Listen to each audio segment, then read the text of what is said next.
Let's recap some of the important topics that we've covered in this particular lecture. We've talked about the fundamental image formation process. In the simplest case is what we call the pinhole camera. Light comes from a light source, in this case the sun, reflects off points on the three-dimensional object. Those light rays pass through the pinhole and cause a very faint inverted image to be formed on the image plane. The geometry of this situation can be very simply explained. It can be described using similar triangles, and that leads us to the very simple relationship here between three-dimensional world coordinates, capital X, capital Y, capital Z, and the two-dimensional image plane coordinates, little x and little y. So this is a mapping or a projection from 3 dimensions down to 2 dimensions, and this is called perspective projection.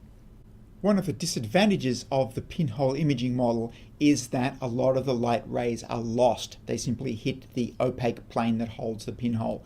If we introduce a lens instead, we're able to gather many more of the rays that leave each particular point on the object, and that allows a brighter image to be formed.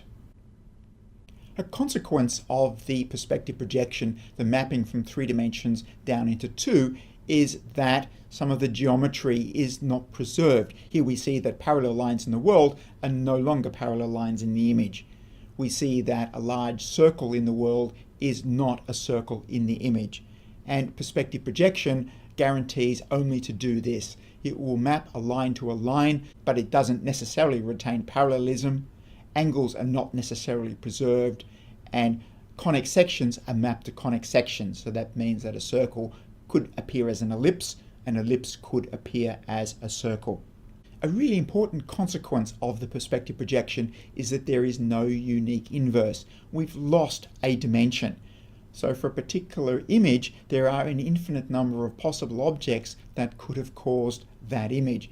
It could be a small object close to me, or it could be a large object further away. There is no way just from the image geometry that we can tell this. So in practice, we use a number of tricks that come from our experience from growing up in a three-dimensional world in order to disambiguate this. Though we can trick this.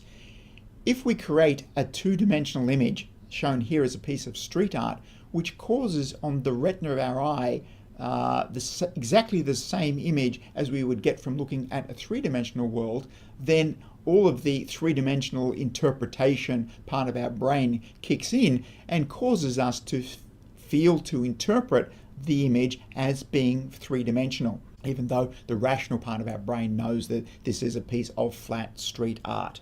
The impression is still very, very vivid. Another way we can look at the consequence of there being no unique inverse is in an illusion like this. And it's because Chris is a full-size person, but because he's standing further away, he appears to be smaller. And although initially we're surprised when we look at that, again, the rational part of our brain that understands the three-dimensional world kicks in and says, okay, actually, we will assume that he is a full-size person, he therefore must be further away.